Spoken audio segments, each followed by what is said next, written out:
are holding off the snow so we can have our bucket courses class this morning.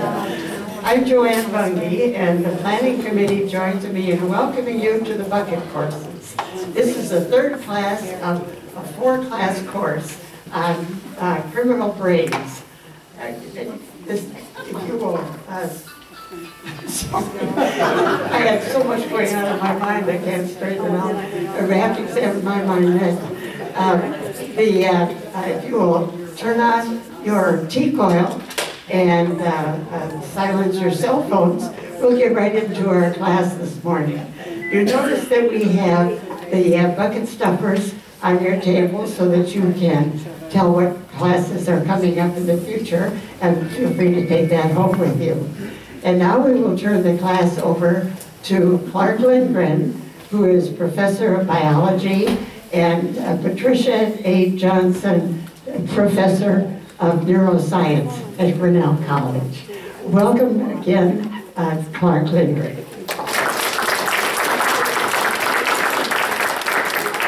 Thank you. Glad to see you're all still here. Still here. So we might need the front lights turned on just a tad bit. Also so you can see my, what I mean by criminal brain. All right, that's not exactly what we're going to do today. All right, so let's start off with a quick historical perspective on the brain and put what we're going to talk about in context. So, going all the way back to Aristotle, of course he thought a lot of things, but one of the interesting things he said about the brain is he thought it was primarily a radiator, which the job of the brain was to cool the blood, which is not a real crazy idea when you realize that the brain receives more blood than any other organ in the body. So when you did sort of initially look at the brain, you saw there was this structure that had lots and lots of blood vessels, and so it kind of made sense maybe that was where the blood was cooled. Descartes also had some things to say about the brain, and an interesting thing that he came up with is this idea that, because Descartes, you may associate him with this idea of Descartes dualism, and so he was the one who promoted this idea that there was a non-material entity of the brain and then a material entity, and so the trick for Descartes, when he had that idea, was how do those interact? And so you must have some way for this non-material entity, a soul or spirit, interacting with the brain. And so he postulated that it interacted in a structure in the brain called the pineal gland. And does anybody know why of all the structures in the brain, not one you hear about a lot, it's not a particularly prominent part of the brain, does anyone know why he picked the pineal gland as being the antenna of the brain, if you will? What's that? Where it's located? It's located right in the middle of the brain, but it's a unique brain structure, and then it's the only brain structure where there's only one of them, and there's not two on either side of the brain. So all other brain structures have a left and a right, and that was the only structure that was sort of right in the middle of the brain, and there was only one of those. And so in his day, people thought of the brain as having to be, it had to be this holistic organ. There wasn't pieces of it that did certain things. It had to basically operate in a holistic way. And so there could only be one antenna that was connecting with this immaterial entity.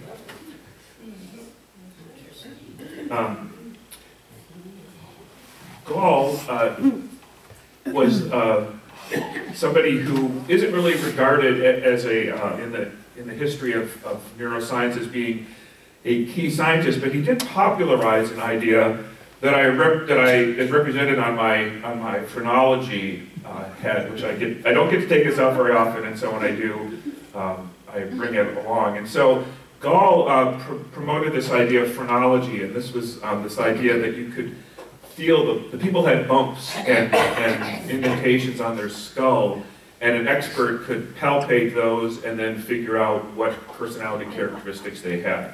So for example, if you look on my skull, there's an area here called friendliness, and so if you had a bump there, you were likely to be friendly. Or there's an area called, I'm not seeing it here, desire for solids. Okay, that's an interesting one. There is one for criminality on here, so there actually was a bump on the head that he claimed you could feel it, and then that would actually indicate whether you had a propensity towards criminal behavior. The idea was not accurate. It's been completely debunked, and the idea is that you could feel something on the top of your head that reflected what was going on in your brain beneath it was the fallacy. But the basic idea was correct, and it probably did make a difference in getting that idea more popularized, and so people, including scientists, were more inclined to not think of the brain as having to be this unified, holistic structure, but in fact could be made up of parts, could be made up of little organs within the brain that were specialized for certain functions. And so that was really a turning point that Gall was part of, and then other scientists sort of took that idea up.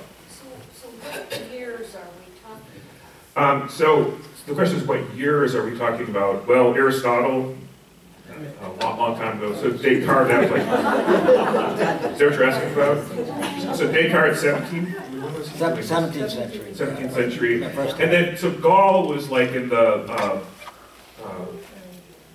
early 1800s, sort of. That was about the time people were, and he was, had some other colleagues who also extended his works. I'm not sure when it actually started and ended, but that was the time, mid-19th century was, or 19th century was when other scientists were sort of coming up with these ideas of localized brain function.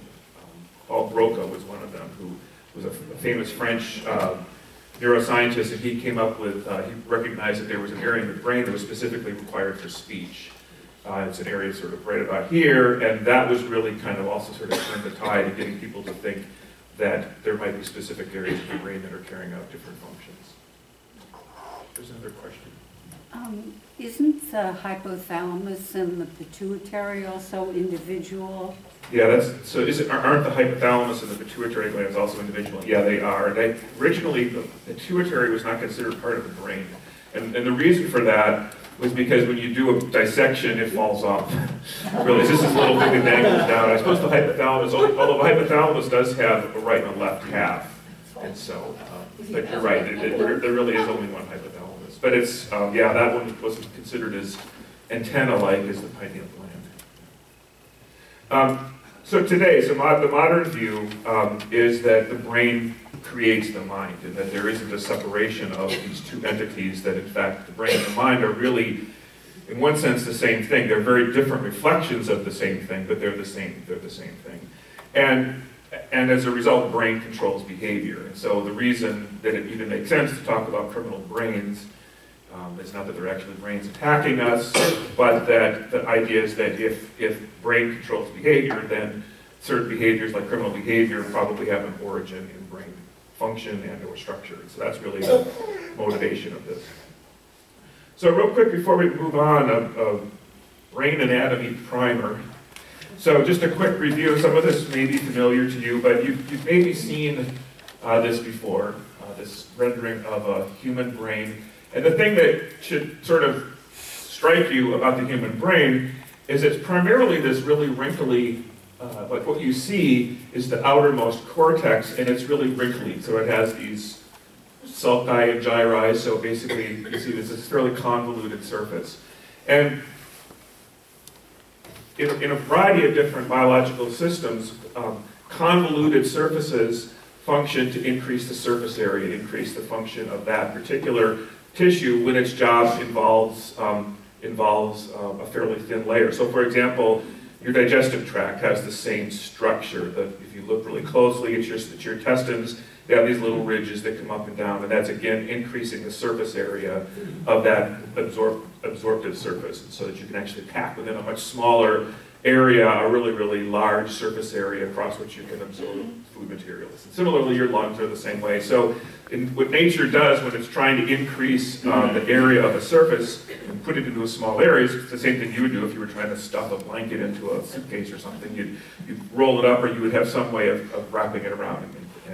And the same thing is true for this outer structure of the cortex. And so by having it arranged in this way, dramatically increases the area of this cortex.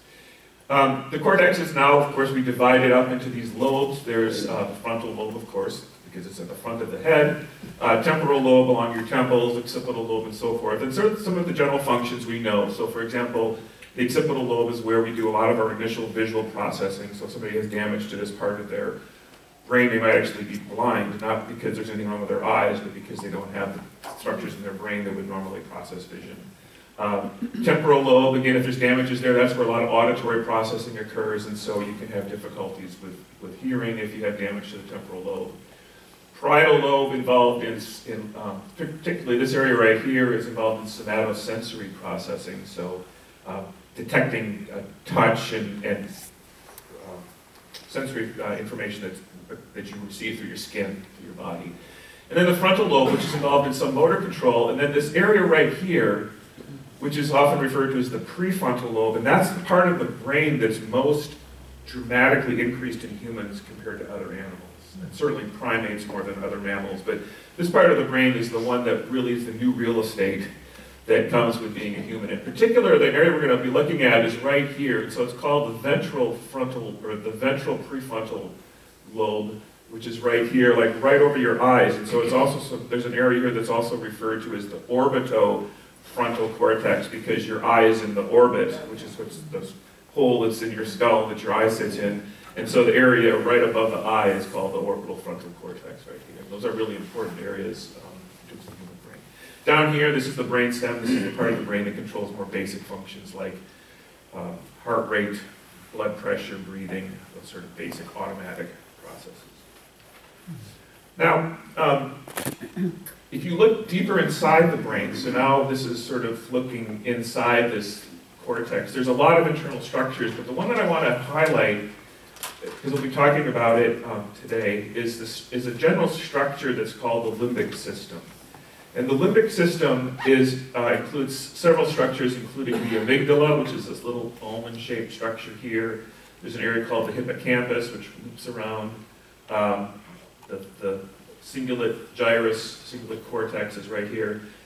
These areas that are lumped together as the limbic system, you can think of those as being responsible for emotional reactivity. So these are the parts of the brain that get activated when you are angry, when you're sad.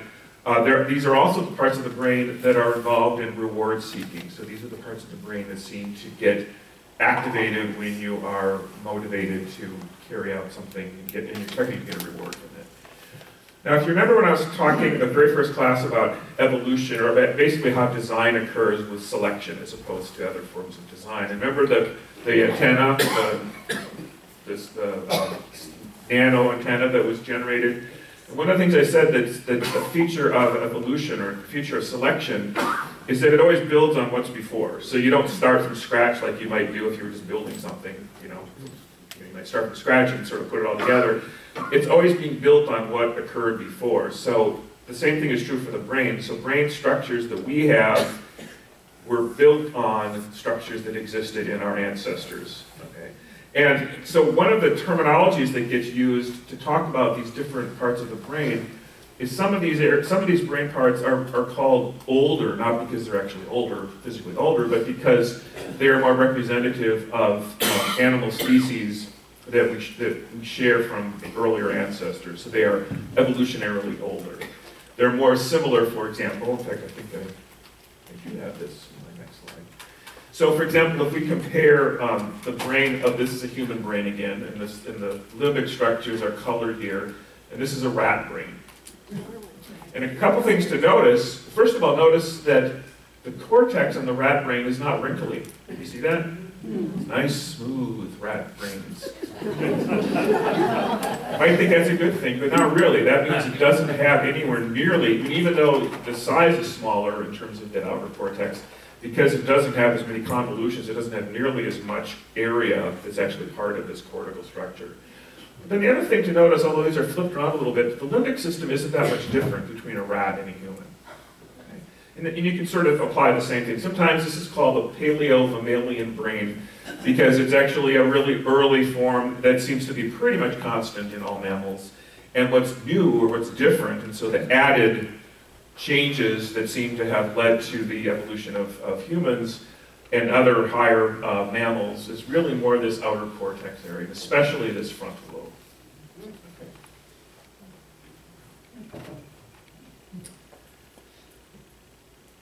So going back to our well, oh, no, I'm sorry. So what I was going to show you here. So these are the brain scans. Oh, sorry, that was me. These are the brain scans of Phineas Gage, or actually not. This is the created theoretical brain scan, which shows where the tamping rod had gone through his brain. And as we already pointed out, that's going right through basically most of the frontal lobe, or actually the prefrontal lobe. So that new territory, that new territory that is characteristic of humans. Most characteristic of humans. And the same thing was true for Michael Oft, who had the brain tumor, and again, that was in this frontal, particularly prefrontal, orbital frontal cortex.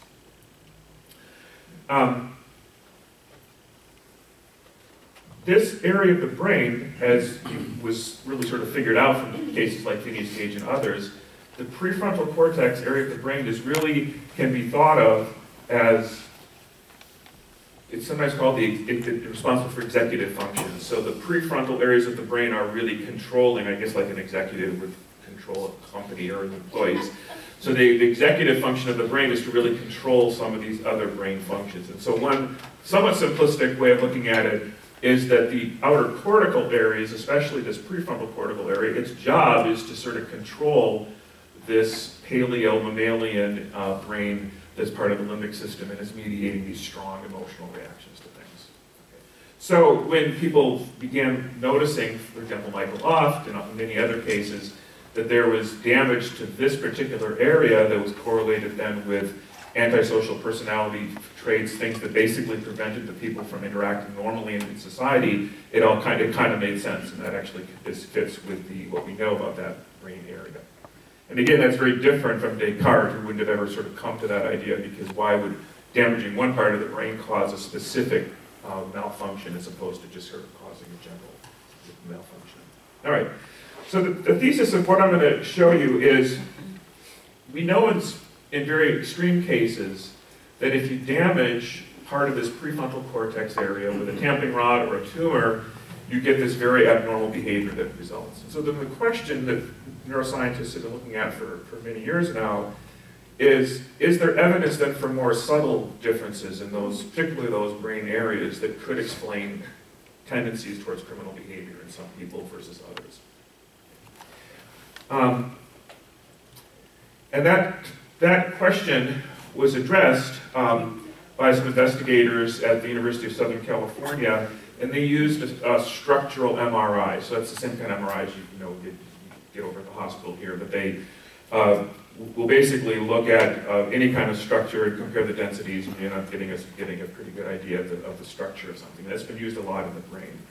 And what these investigators did is they created, they measured using this MRI technique specifically what they wanted to do, and you can see this area outlined in yellow, is they wanted to measure how much cortex there was, how much of the outermost layer of the brain was present in people with antisocial personality disorders versus normal people. So that was the idea. So these people don't have, if you looked at their brain scans, you wouldn't see a neurologist or look at that and see an obvious pathology there, like a tamping rod.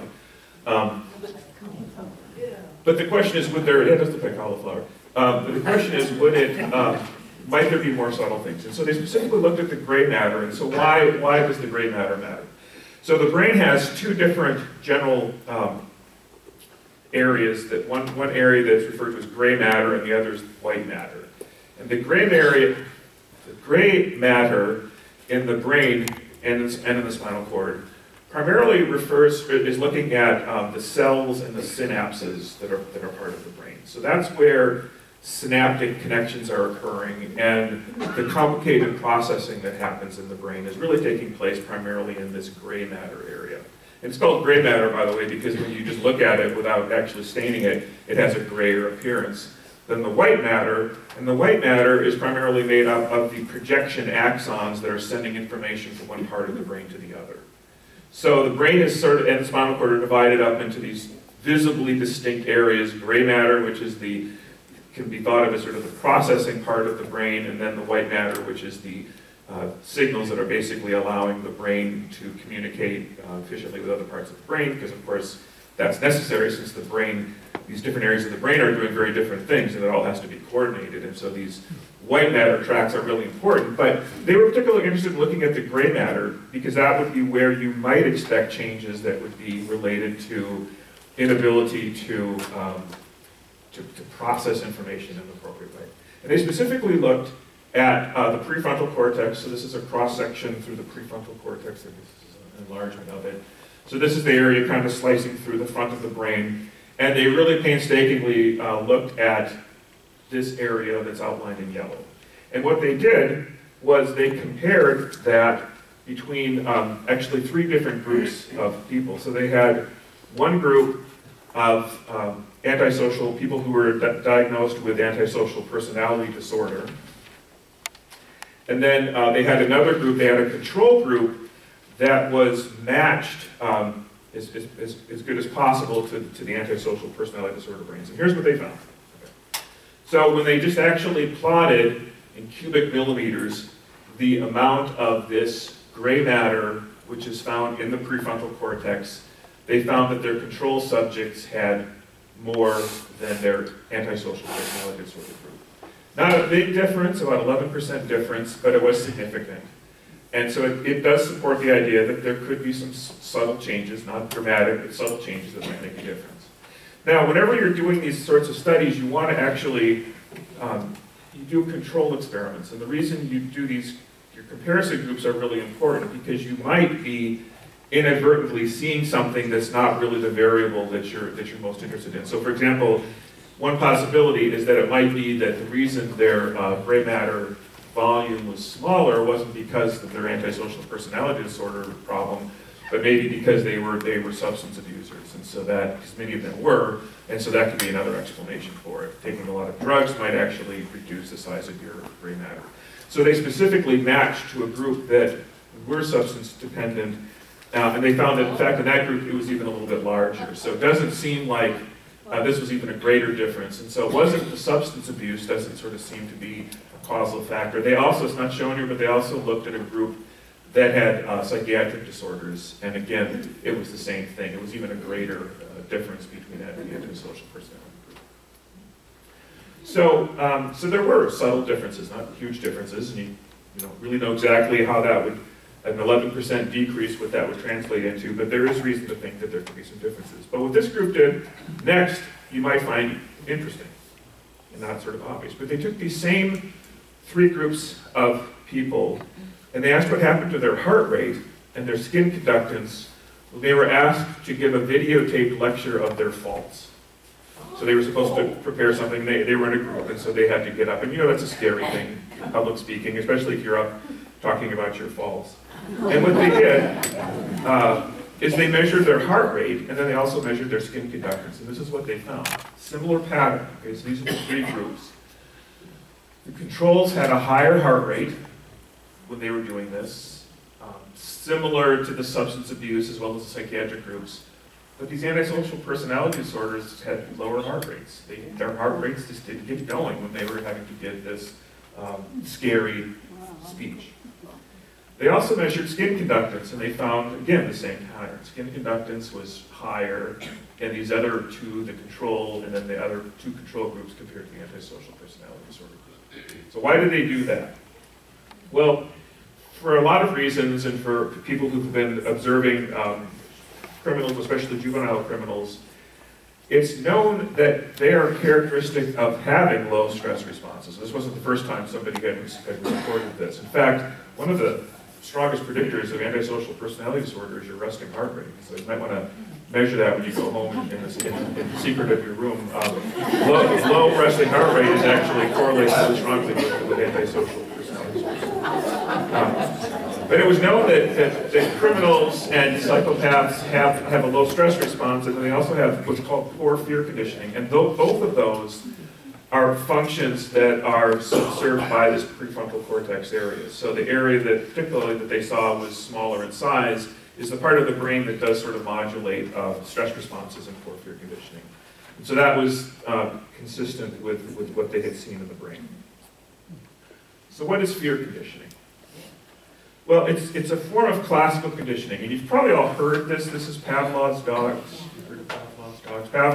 Ivan Pavlov, who's actually a Russian physiologist who wasn't studying learning or memory or classical conditioning or anything. He was studying digestion in dogs and was making observations about this very stimuli that would cause a dog to salivate, which I find really curious because I have dogs and it seems like it doesn't take any stimulus to get them to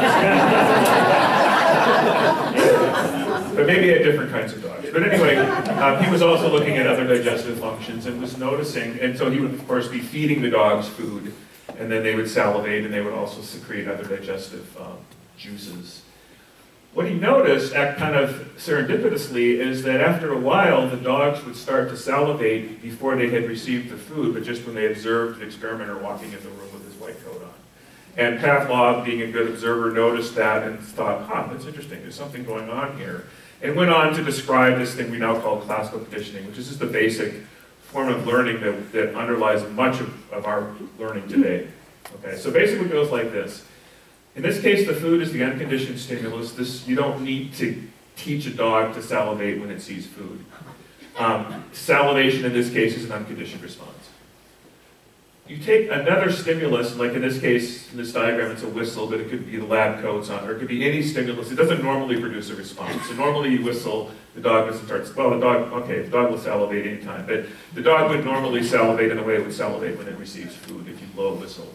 But the interesting thing is if you pair these two for a while, so you pair the unconditioned stimulus with the conditioned stimulus, and then just apply the whistle or the conditioned stimulus, the dog will salivate. And so that's what's called classical conditioning, and it's the form of much of the learning that we're involved in. Of course, in the extreme, this is what you can sort of understand various phobias, right? This is how people develop extreme fear to sort of irrational things. Presumably what's happened is they have formed an association, maybe without being aware of it, between something and then an unconditioned stimulus that actually causes them to be unnormally fearful. So this is the classical conditioning paradigm. Fear conditioning then is simply classical conditioning where the unconditioned stimulus is now fear. And it's a very powerful form of learning because if you think about what you need to learn, what's most important for you to learn, it's things that are fearful and that you can avoid them so that you make associations with things that are fearful so that you will be less likely to get caught in a bad situation in the future. So how do you know when you're afraid? So if fear conditioning is something that's critical and it's important for proper learning, how do you know if you're afraid? Good. So I heard the answer. Your heart rate goes up. So William James, is considered one of the founders of modern psychology, said, see if I get this right, said, imagine that you see a bear running into the room and you start to run. Do you run because you're afraid, or are you afraid because you run? And his answer was, it's the latter. It's actually the running away from the bear is what tells you that you're afraid. It was his way of pointing out that fear is something that happens initially, at least subconsciously. It happens before you're consciously aware of your fear. And so there's other things that happen in your body that you perceive, and they tell you that you're afraid. Like I'm running from this bear, I must be afraid. That was kind of his idea of that. Normally, the signals that you get are not quite as extreme as that, but normally what happens is that you listen to what's called your autonomic nervous system's response. And so your autonomic nervous system is the part of your nervous system that responds during fight or flight responses or rest and recuperation responses. And so when you see the bear, what happens is your heart rate goes up, you start increasing respiration, you do things that are controlled by what's called the sympathetic division of the autonomic nervous system, and you can actually detect that. So you actually are aware that your heart rate goes up, you're aware that you're starting to sweat. Other things that are controlled by the sympathetic nervous system. And that's in fact how you initially become aware that you're afraid. Now, you can measure those two things, like the experimenters that I mentioned earlier. So you can measure your pulse rate, that's one way of measuring your heart rate. And then you can also measure the amount of autonomic arousal by measuring what's called the galvanic skin response, or the GSR. And what happens here is the experimenter puts electrodes on your first two fingers, and then there's a really tiny current that's passed between these two electrodes, and so the current flows like this. right on the surface of your skin. If your skin happens to be covered in salt water, the resistance will be a lot lower, and so you'll actually get more current flow. So the instrument actually is just measuring what's called the conductance, or the ease with which electrical current will flow on your skin. By the way, the current is tiny and not anything that you would ever feel or be aware that this is happening. But it's simply measuring how salty your hands are. And why do your hands get salty? You sweat. When you sweat. Okay, sweat contains sodium chloride in addition to water. And so when you're sweating, you actually will get a galvanic skin response in terms of an increase in conductance. So sweating, and then that's measured in units that are called Siemens, and so those are actually the physical units of conductance. All right. That's why the doctors put those things on your finger? Actually, so the question is that way doctors put those on your finger? Probably not. Usually that's probably just measuring your pulse. So that's just a really easy way to constantly monitor your pulse. And oh, right, and also there's techniques for measuring your blood oxygen, right? Yeah. It's an indirect way of measuring blood oxygen, so like if you're on a respirator or something. This would only be used if you're unfortunate enough to be part of a psychology study. Trying to determine if you have criminal. So the best way to describe this and the relationship between these autonomic responses and behavior is to describe one of my favorite set of experiments. And these were done by Antonio Damasio, who at the time was just down I-80 in Iowa City. So he was a neurologist there. He's subsequently moved to University of Southern California, where people move. But he had his lab at the University of Iowa for a long time, and I was fortunate enough many years ago when I was teaching a class that was talking about some of his work. He let us come and we spent the whole day in his lab, and he talked to the students and got to visit the lab, and found him really surprisingly gracious host, considering the fact that he was already kind of an international hero or an international figure at that time. But he wrote a book called Descartes' Error, in which he described subjects that had shown up in his clinic in Iowa City who had damage to this same area we've been talking about. So specifically, they had damage to the ventromedial frontal cortices. And so now you're experts on brain anatomy, so if I show you, this is from his paper where he sketched out where the damage had been. And so this is looking at side view of the brain, left and right, and so you can see it's this front area where these people had the damage, prefrontal area. This is just looking at the brain from, like, if you slice the brain in half and opened it, look from the inside, you'd see the same area. This is looking at a section, if you slice the brain this way and look down at it, again, you can see that the damage that the patients had was in this frontal, particularly this prefrontal, preorbital area. So he studied these subjects, and he particularly, oh, I'm sorry, I forgot to mention. So I mentioned control groups are really important when you're trying to study any sort of phenomenon. And so the control group is a group that sometimes is just healthy people. That might be the most logical control group. But in a study like this, where he was trying to observe these patients, he wanted to get a control group that was as similar as possible to the experimental group, with just one difference, and that was the specific thing that he was interested in. And so his control group were people who had other brain damage, but their brain damage was in other areas. And so you can see they had damage like in the temporal lobe here, the occipital lobe, and not in this area right here, the frontal cortex. So it's a really important experimental design. So you could otherwise argue that the things he's observing are simply due to brain damage and not due to brain damage in a specific area. So here's what he did with these patients. He there's something called the Iowa gambling test, which is used all over the world. People associate Iowa with this Iowa gambling test. Here's how it works. The subject is shown 4 decks of cards, and they're A, B, C, and D. And then when you turn over the card, it either says you win $100 or you lose $1,250 and so forth. And so there's both rewards and then there are punishments to these cards. What the subjects don't know is that of course, these aren't even decks, right? So the decks are stacked, and so the decks A and B are bad decks. And that if you continue to play from A and B, the subjects would eventually lose all of their money. Okay. However, they have larger rewards. So decks A and B give you a better, you get these big rewards, but they also every now and then they have these big losses. And so overall, they're basically bad decks to play. Whereas C and D, not as big a reward, but also not as big of a loss, and so they actually end up being good decks. So what he does is he had his patients with the neurological damage, and also the patients that had, well, the two patients groups that had the neurological damage, one in the prefrontal cortex, and then his comparison group, where their prefrontal cortex was normal. And he had them play this gambling task. And so what they were told to do is they were given $2,000 in fake money. And then they were just asked to try to earn as much money as you possibly can. And that was basically the objective. And here's how we plotted the results. So first of all, just looking at the controls. And so the way this is plotted is you have time going from left to right. That's what this yellow arrow is doing.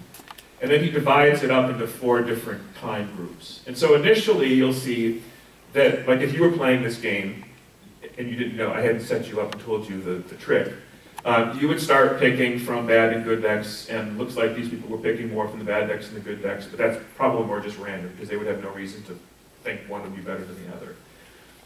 In the second time period, notice that the people are starting to pick a little bit more from the good decks. And then here, by the third time period, they're picking almost entirely from the good decks. And then finally at the end, again, they're picking almost entirely from the good decks. So a normal person or somebody without dysfunction in their prefrontal cortex will learn this pretty quickly. I mean, actually, this is many, many rounds, but they'll start learning how to play the game. But the interesting thing that Damasio found is that when you ask people, so they were actually allowed to make notes as they were going along and saying, what do you think of this game? What do you think the strategy is? Have you figured it out? Right here, they didn't claim to know the strategy. They couldn't say at this time point, oh, deck C and D are the good decks, A and B are the bad decks. They had what Damasio described as kind of a hunch or kind of an intuition. They were starting to play what they thought or what they felt was the right deck, but they didn't articulate it until this end area. By here they said, oh yeah, we figured it out. It's deck C and D are the good decks, A and B are the bad decks. But there was this period of time right here where they didn't consciously, they couldn't articulate what was going on. What he also did while they were playing this game is he hooked them up to these skin electrodes, and so they could measure their GSR and see what their autonomic nervous system was telling them. And so they measured the GSR just before they were going to pick from each of the decks. And so now what's being plotted is their the magnitude of their skin conductance responses in microsiemens. And initially, there's very little response, and it's pretty much the same when they're contemplating picking from A and B versus C and D. Notice when they get into the second time period, they're starting to get a bigger galvanic skin response when they contemplate picking from the bad deck. And particularly in this C group, notice this is when they're already starting to behave in a way that's more advantageous. They're getting a much bigger galvanic skin response when they consider picking from the bad deck than from the good deck. And that continues on. And so Damasio described this as pre-punishment or baseline, pre-hunch, hunch, and then actually the conceptual period. So the important point is that people go through these stages, and there's this pre-conceptual phase, which is based on a hunch. And what you can see from here is that hunch is being driven by this autonomic nervous system response. People are aware of that, whether they're consciously aware of it or not. They're starting to get a fear response when they want to pick from the bad decks. So what did the prefrontal patients look like? Well, first of all, they just never learned the task. You can see that they never learned, in fact, they continued almost all the way through to picking, if anything, more from the bad decks. They kind of evened out here. In fact, they generally lost all their money before they could even finish the game. They were started with $2,000, and they would just basically lose all their money and have to stop playing. So they just never learned it. By the way, I should have mentioned that these patients were using normal methods, had normal intellectual abilities. They weren't defective in terms of their cognitive abilities from what could be assessed from like an IQ type test. So they never learned it. What about their galvanic skin response? Flat. Okay. Just like the antisocial personality disorder subjects we look at, they don't have much of an autonomic response to anything. And certainly nothing that could allow them in this hunch period to have any clue that there's a bad deck or a good deck. And so Damasio went on from this, and described what are called, he described these things as somatic markers. And so we said normal people have physiological responses that they use as these markers. They use them as these body markers that help them to make decisions. That help them to make decisions based on whether they're, for example, getting anxious when they're going to make one decision versus not being anxious when they're making another decision. Okay, so he called these somatic markers, and he pointed out that the process of so here's where Descartes made his error, according to Damasio, is that Descartes argued that there was such a thing as pure reason, and if only we could eliminate the passions, if only we could eliminate emotions, we would make so much better decisions with our lives. We would make rational, good decisions, and that would, of course, include not do many crimes. Damasio and others subsequently shown that that's actually not right. We rely very much on our emotions. We rely on our emotions to help us learn to do right and wrong, and help us to make proper decisions. We're out of time. We're going to take a break. Is that right? Okay, so this will be a good time to take a break, and we'll pick this up. Right, straight over there. There's a Thank you for taking your chairs, ladies and gentlemen. And now we're ready for the second half of Ron Lindgren's class on criminal claims.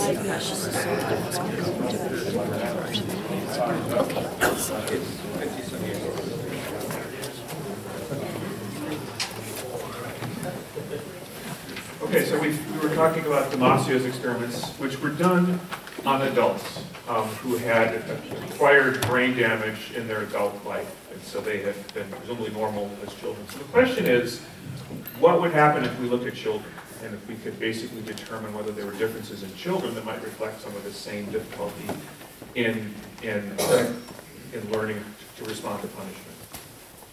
Okay, so what if children were born without the ability to create these somatic markers? How would they develop? How would they be able to develop a moral conscience if they didn't have that? So for that, we turn to Mauritius. Anyone heard of Mauritius before? Have you been to Mauritius? Have you been there, George? No, I have not. I've heard of it. I really want to go there because it's a little tiny island in the Indian Ocean. It's just east of Madagascar. It's where the arrow's pointing. Here's what it looks like. That's why I want to go there. So it's a tiny island. It has 1.28 million people, which makes it the fourth most dense country in the world. And the reason I'm bringing it up is because it was an area that was selected by the World Health Organization, to be the site of a very extensive longitudinal study looking at trying to identify early risk factors in children that might lead to medical problems later on, and particularly mental health problems. And so the idea, in 1967, the World Health Organization announced that they were looking for people to propose a site. Mauritius was recommended because it was a developing country. They wanted this to be in a developing part of the world. It also had, because of its density, it was geographically small, and so that made it more practical for the experimenters to get around and track people after they had continued to grow up. And there was also a very low emigration rate from Mauritius. And so the people that you would study as children would still be there, most likely, when you wanted to look at them later as they became an adult. So in 1972 began a longitudinal study of child health, probably the most extensive longitudinal study that's ever been done of this kind. They began with a cohort of 1,795 3-year-old children. And I'm only going to tell you one little part of the project. It's really fascinating. You can read all about the Mauritius study and some of the things that they learned, but I'm only going to tell you about one tiny result that came out of that, but a very significant result. So what they looked at with these 3-year-old children was they tested the degree to which these children underwent fear conditioning. So the way they did it is they had the children come in with their mother or caregiver.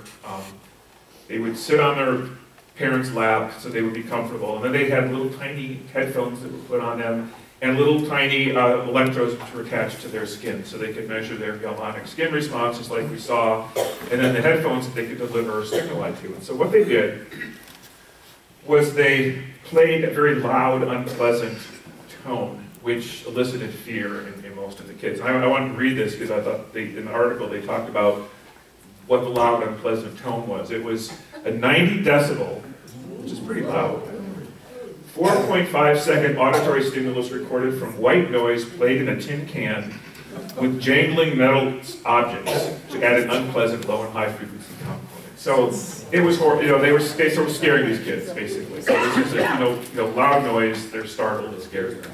But here's what they did. Remember the classical conditioning paradigm. So they preceded this loud, unpleasant noise, the unconditioned stimulus, with a low tone. So that would happen a few seconds before. So the children would, if they were able to fear condition, they would learn to expect this nasty, horrible sound that they're going to hear a few seconds later if a low tone is played. They also occasionally would play a high tone, and that was never followed by the unconditioned stimulus. Okay, so you get the idea. The kids are sitting there and they're hearing a low tone, and then this loud jangly thing happens, and then other times they'll hear a high tone and nothing will happen.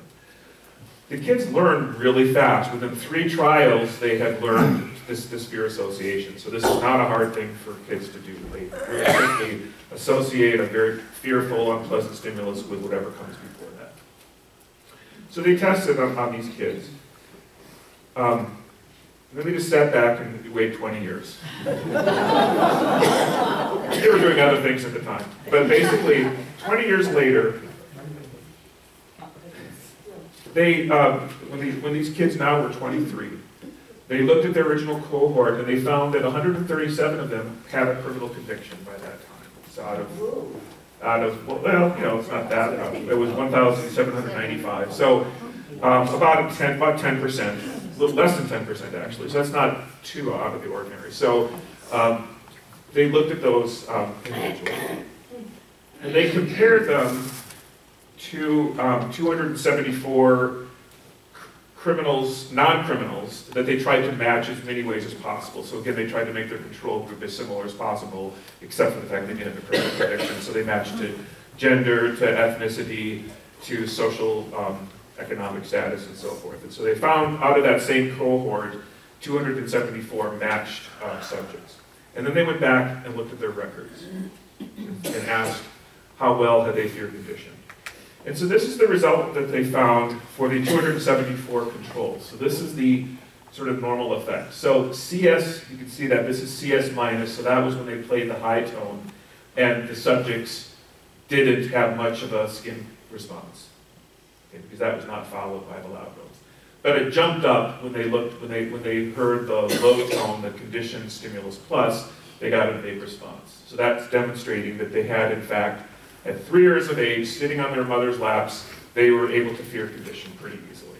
Then the question was, what about these 137 criminals? You ready?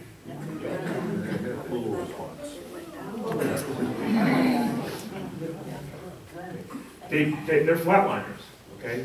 They just, at 3 years of age, and this is of course an average, but at 3 years of age, this group of 137 criminals had fear conditioned as 3-year-olds, in contrast to the So think about what that means, okay?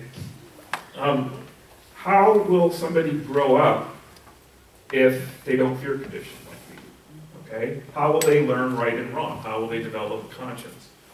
Little Johnny steals a cookie from the cookie jar, what happens? Mom maybe slaps his hand, or at least yells at him, or he gets some kind of punishment. And so and he learns that repeatedly, just like his little kids did, and so the next time he thinks about stealing a cookie from the cookie jar, he gets an autonomic response. He gets a somatic marker that makes him think twice about it. And that's basically how he learns, how kids learn development. So I want you to do a little experiment, at the risk of getting in trouble.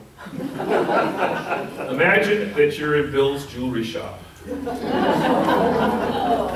And really imagine this now. Try to put yourself there. There's something in there that you've wanted forever. It's a watch, it's a ring, it's something. Okay? Hopefully not Bill.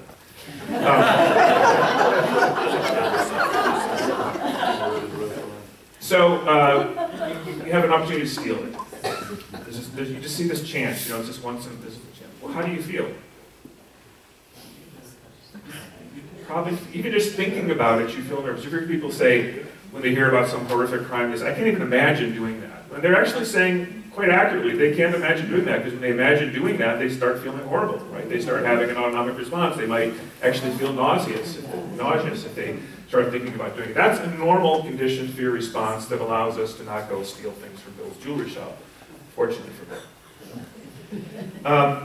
But now imagine, if you will, going back to that same scenario, and you don't have that feeling. It's all intellectual.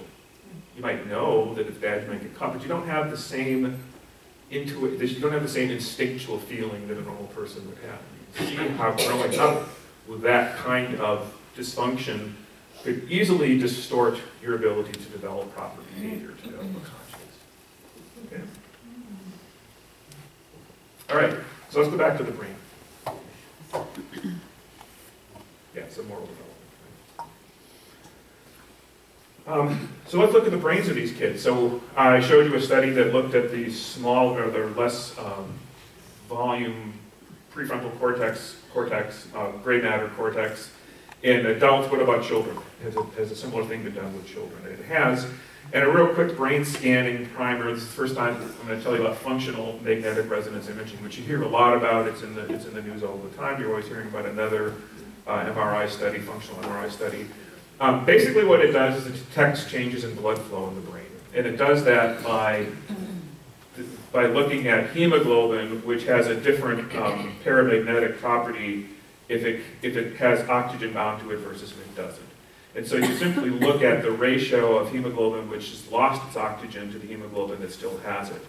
And that ratio is a function of how active the tissue is. So tissue that's more active anywhere is using up more oxygen, and so it's taking more oxygen from the hemoglobin. And you can measure that signal in an MRI scanner. And so that's why it's called a functional MRI scanner, because it's not telling you brain structure, but it's telling you what parts of the brain are most active based on based on how much you're using oxygen.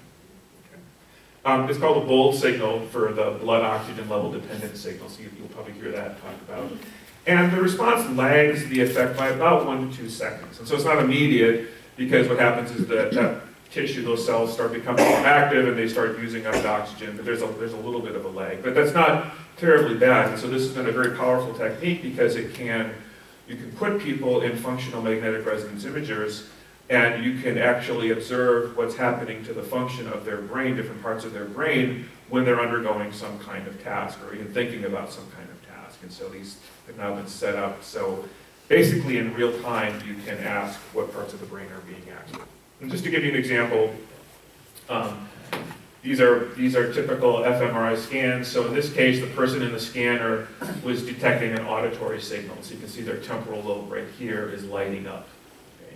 And by the way, one other thing I should mention is that most often when fMRI is used, they subtract the signal that they get in the person who's doing the activity from somebody who's not doing the activity. So it's always a subtraction kind of thing. But then it's presented as a color map, just like your weather forecaster uses a color map to tell you about bad storms coming and how much snow is coming. And so the brighter, hotter colors mean there's more of a difference. And so you can see this part of the brain becomes active by fMRI scanning when an auditory signal is being detected, versus a visual signal where you have this part back in the occipital lobe where signals are being processed, visual signals are being processed here, and then some further processing happening here. And somatic motor. So again, it kind of makes sense. You can actually show that different parts of the brain become active when you're doing different things. So this approach was used in a study carried out by Elizabeth Finger and her colleagues, and they looked at youth. They had 30 subjects, range in age from like 8 to 18. Average age was 13. 15 of the subjects had either conduct disorder or oppositional defiant disorder, unfortunate diagnoses in children. And then they also had some psychopathic traits. Basically, psychopathic traits are traits where you just don't basically seem to show any concern for suffering or anything what's happening to other people. That's essentially what psychopathic traits are.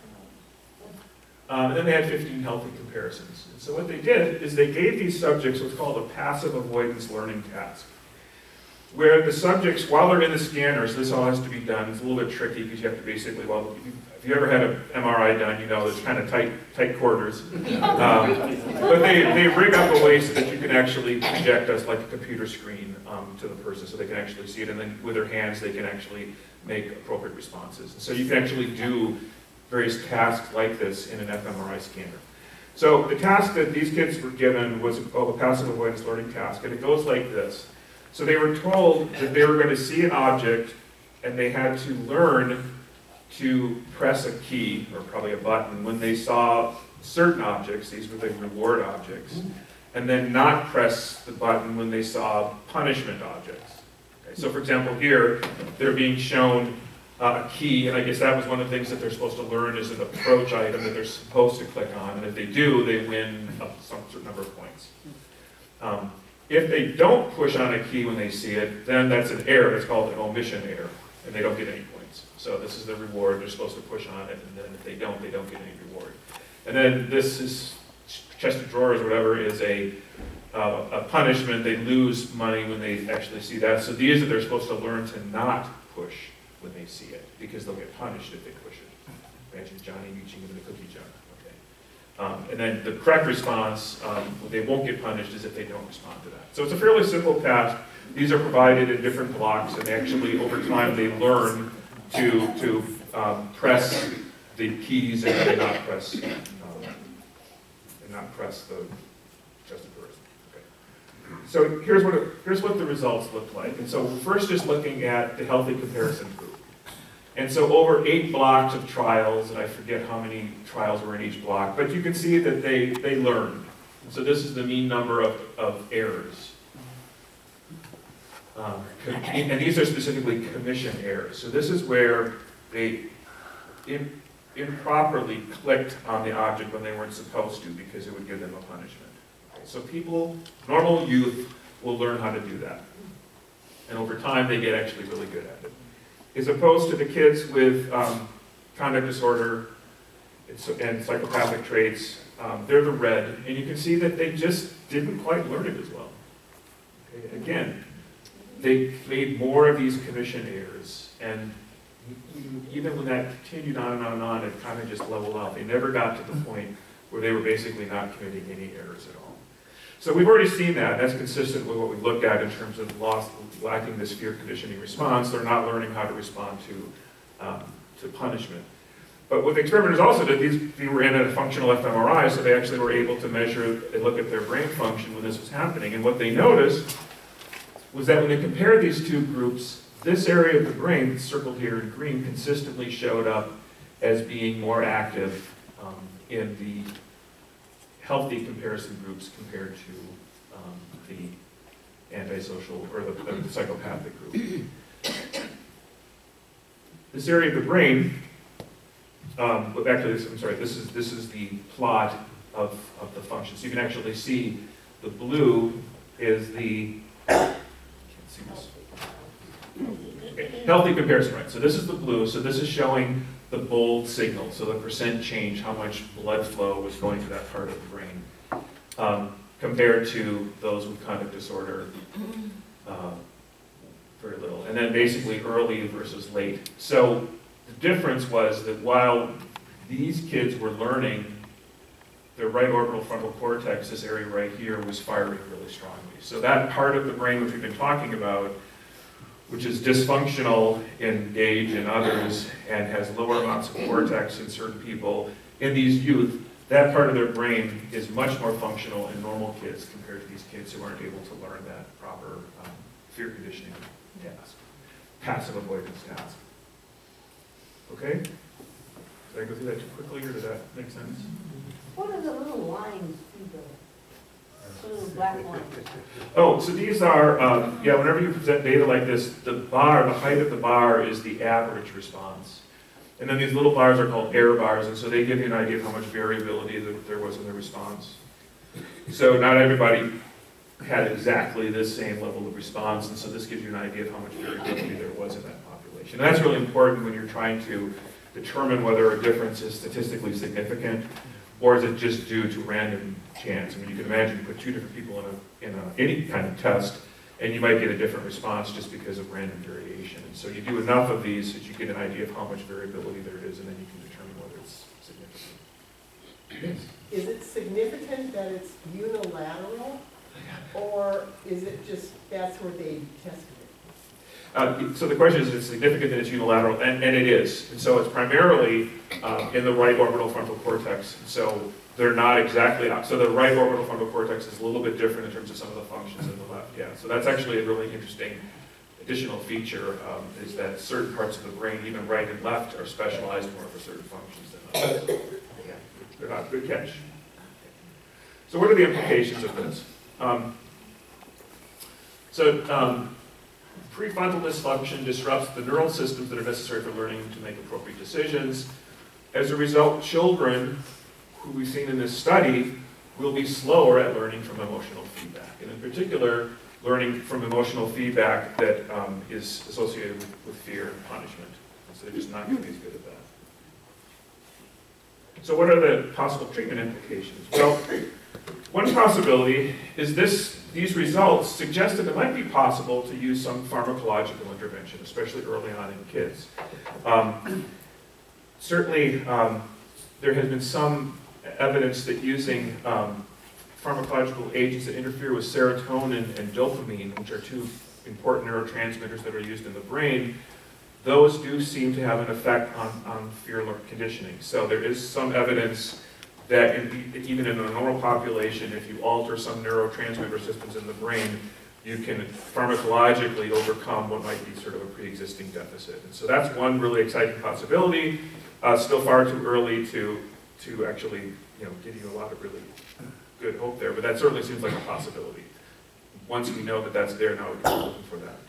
So as I mentioned, both serotonin and dopamine are potential neurotransmitters that could be targeted with pharmacological treatment. The other implication for treatment is more of a behavioral approach, and this has been showing some success. And next week I want to tell you about a really exciting example of something that's being done in a juvenile detention facility up in Wisconsin, where they're using some of these ideas.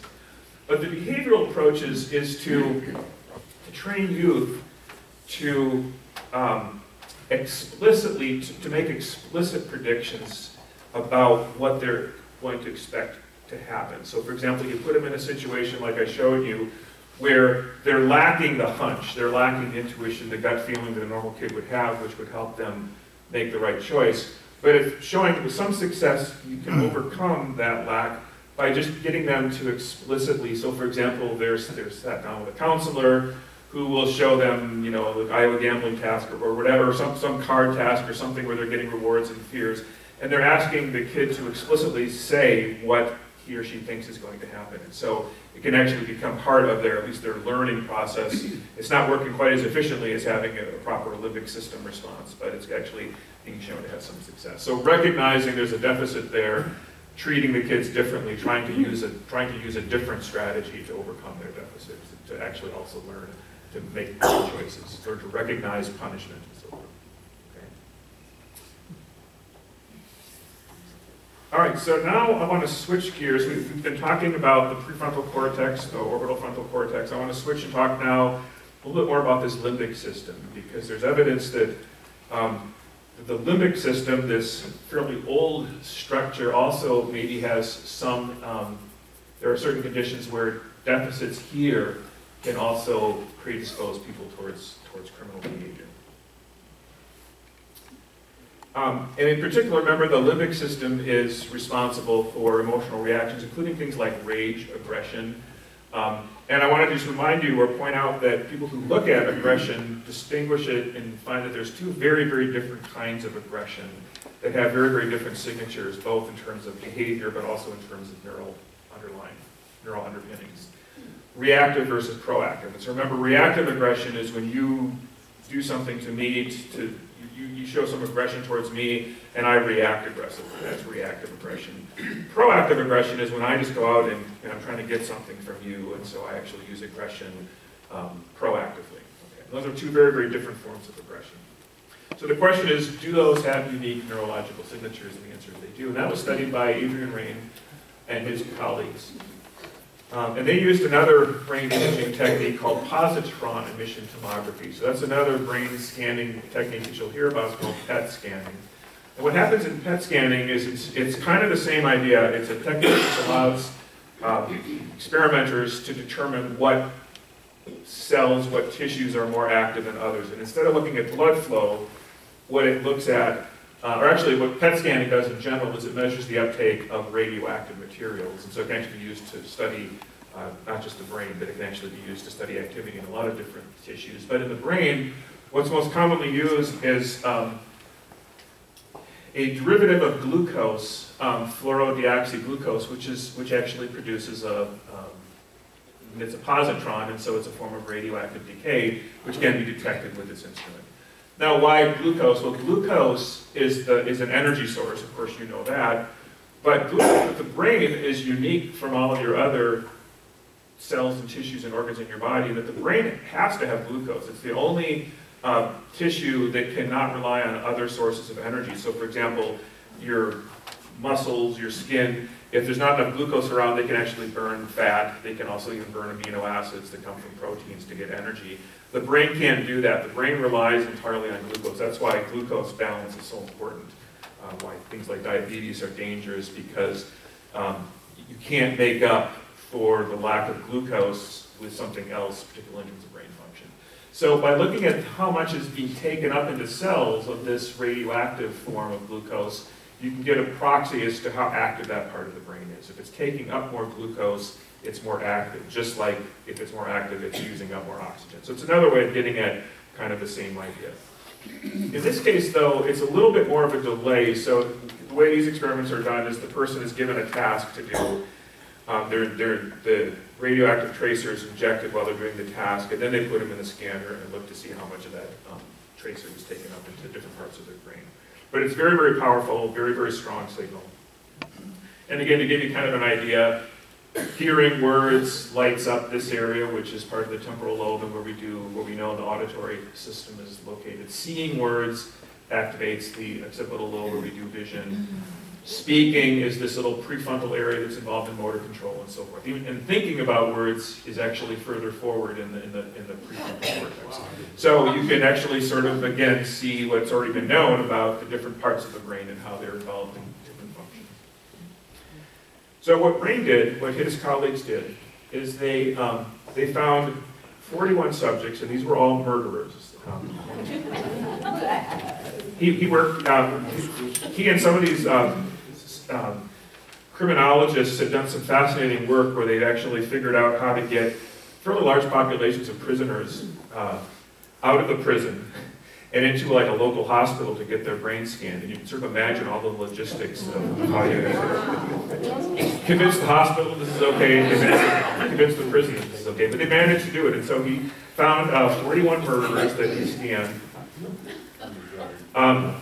And 15 of these were characterized as proactive, or another term is used as predatory. So they are proactively aggressive, as opposed to the other 9, which were affective or reactive aggressive. So they had 2 different populations of murderers.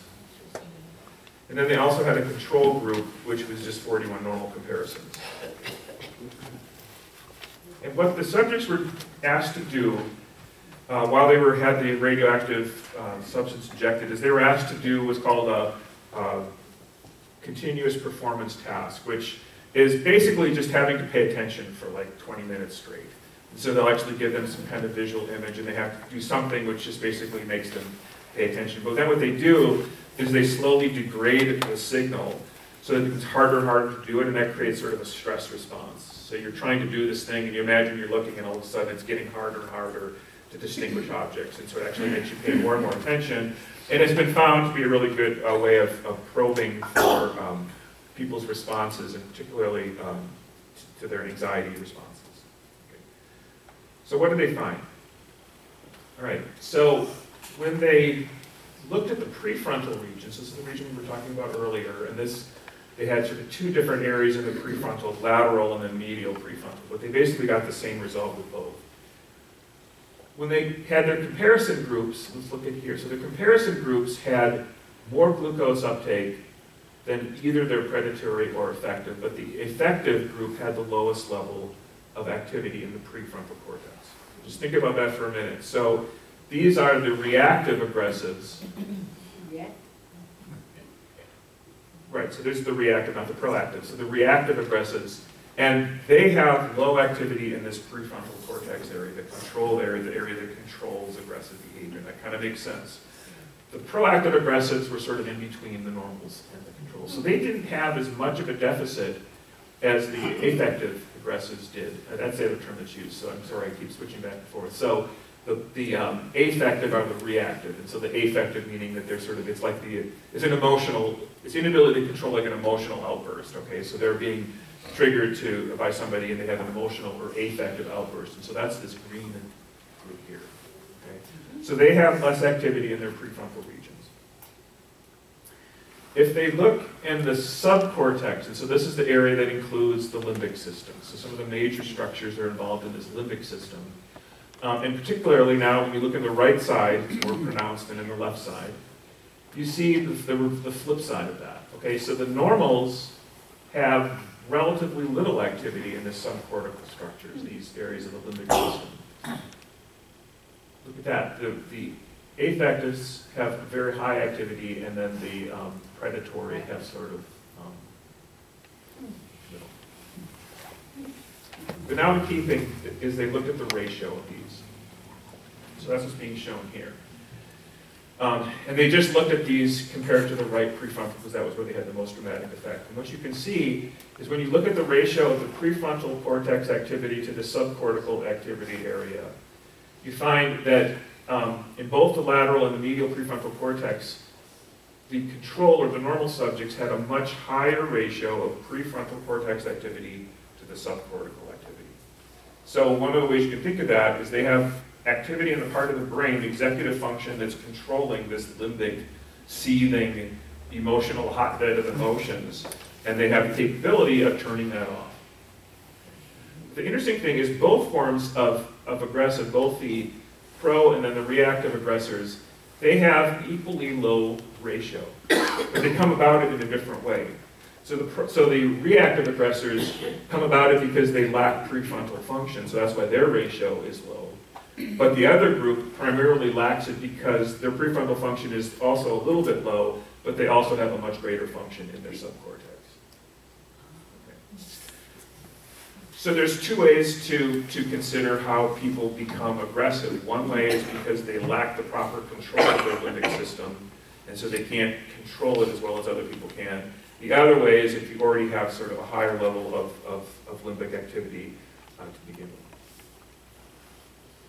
All right. Another brain area. I don't want you to think it's all prefrontal cortex or all limbic system, but there's another structure called the striatum, and this is also a very old brain structure. So the striatum is shown right here. And it's basically made up of two structures, the caudate nucleus and then the putamen, which are these structures right here. It's also part of this really old primitive brain structure.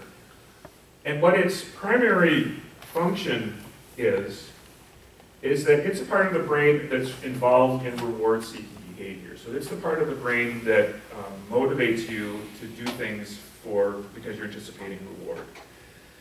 It's the part of the brain that's dysfunctional, for example, in people who are addicts. Okay, so one of the theories of why some people are more likely to become addicts than others is that they have a more higher functional striatum, and so they actually have a more functional reward-seeking circuitry in their brain, and so they are more motivated to seek the reward that they're getting from the cocaine or from the meth or whatever it is that they're taking. So compared to a normal person, they have a higher reward-seeking behavior. So that kind of gives you an idea of what this part of the brain is involved in. In experimental studies with rats, where you can train rats like to push a lever, you've seen the Skinner boxes or whatever, where rats will push a lever to get a reward, and usually the reward is a pellet of food. You can actually put an electrode in this part of their brain, and where you stimulate the striatum, actually specifically stimulate the putamen, and these rats will continue to lever press forever, and they won't do anything else. Just to get that activation of that part of their brain, they will continue to press the lever, and basically, if the experiment doesn't stop, they'll eventually die pushing that lever, which is a kind of a scary metaphor of people who become really highly addicted, that nothing else matters to them than getting that fixed, because it's such a strong reward for them. Okay, so so the question is, are some criminals, so one possibility that people have looked at is, are some criminals just oversensitive to rewards? Okay, so they're not, maybe they don't lack in these other areas, but they just have too strong of a need for reward. So so a study to look at that was carried out by a group that includes a guy by the name of Kent Keel. And I haven't been plugging very many books. I kind of keep forgetting to do this. But if there's one book I recommend, and I don't get any royalties from this book if you go and buy it, but hopefully I didn't check to see if the library has it. But it's called The Psychopath Whisperer. It's written by Kent Keel. The title's a little bit misleading, so you might think that this is kind of a woo-woo, weird kind of book for somebody,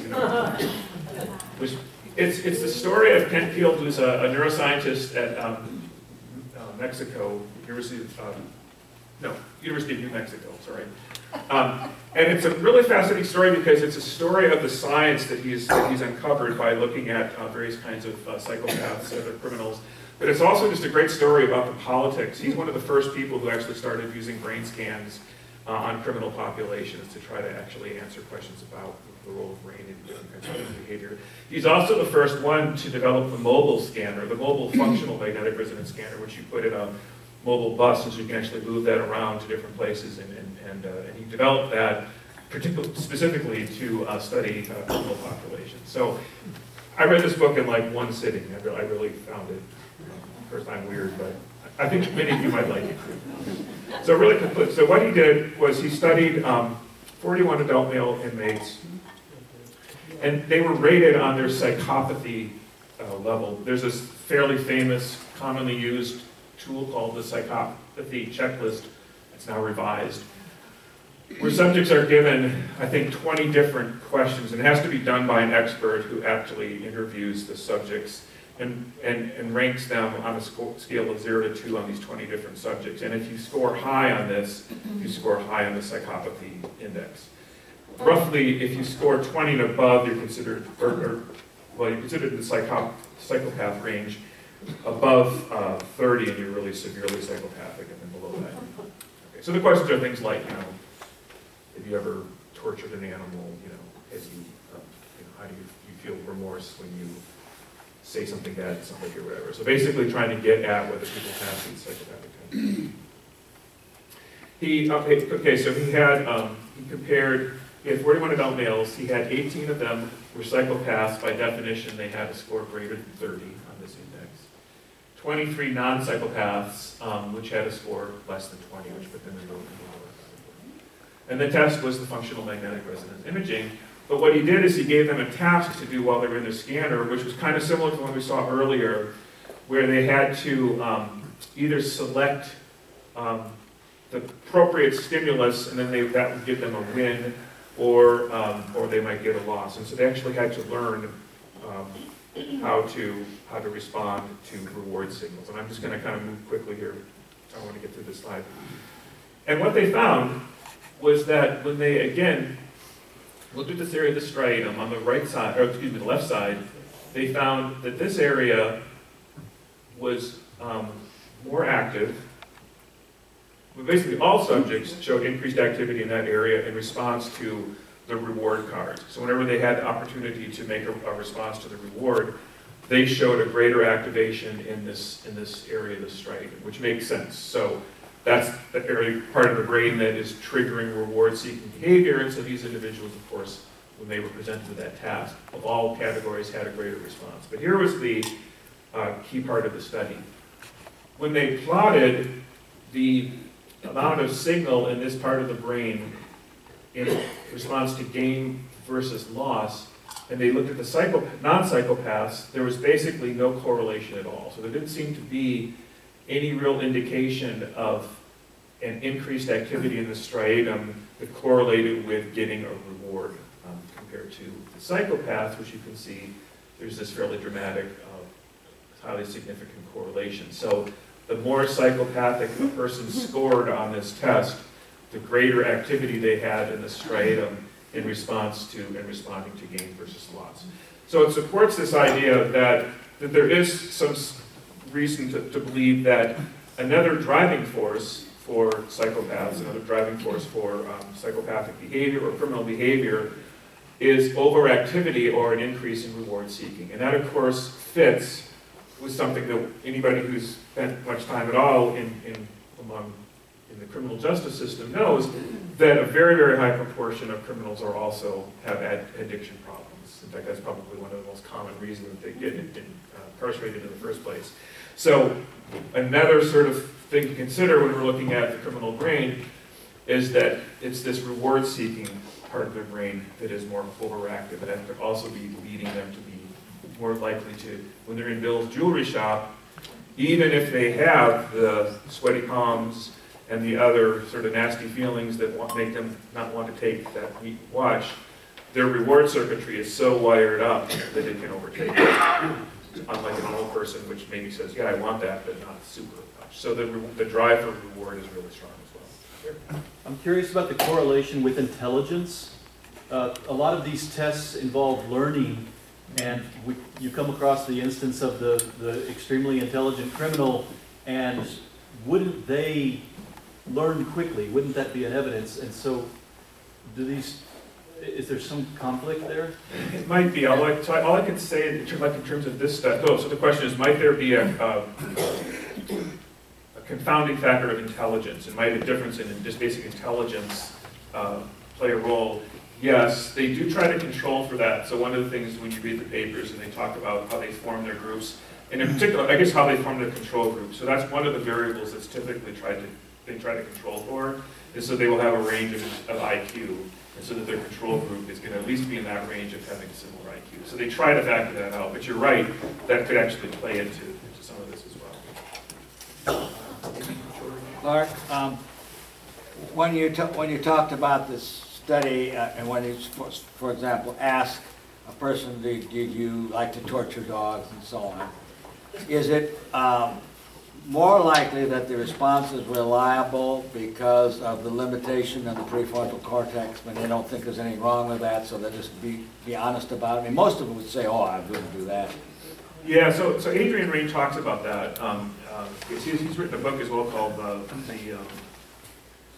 Anatomy of Violence, in which he talks about some of these studies.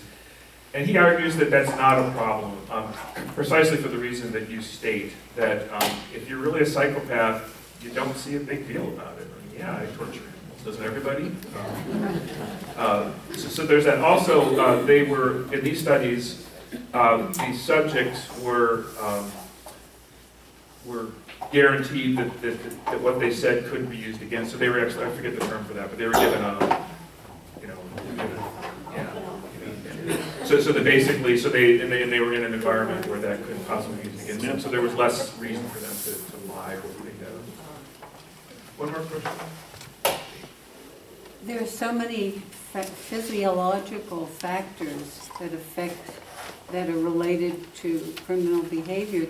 To what extent can you consider somebody responsible if their bodies are built a certain way? I mean, how do you hold somebody accountable for what they do if their body is set up a certain way? Well, you tell us. I mean, I think that the direction that the people I read who are thinking a lot about this say that the question should be a little bit different. It should be framed a little bit different. Like, yes, we are all responsible for what we do, regardless of whether, I mean, our brains are doing it, right? So it doesn't matter if our brain's dysfunctional or not. We are ultimately responsible, but the question should really be, what do you do? You know, what is the appropriate way to take somebody who's behaving in a way that you don't consider appropriate? What's the best response from the point of view of society to what to do for those people? Okay. So this will get into, so one of the things I'm going to look at next week is a couple of, well, actually one example of a whole different way of looking at the whole correctional justice system, which recognizes that most of these criminals just don't respond the way normal people do. They don't respond to punishment. Okay, Ken Christensen used this about 70 years ago or whatever, and Battle the Bulge.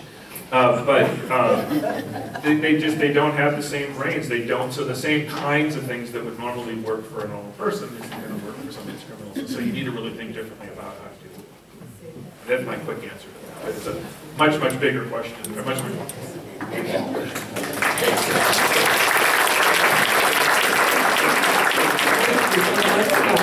I think if it hadn't started snowing, we would just talk Clark into staying all afternoon. But we'll see him again next week, and I hope we'll see all of you too. Thank you for coming this morning.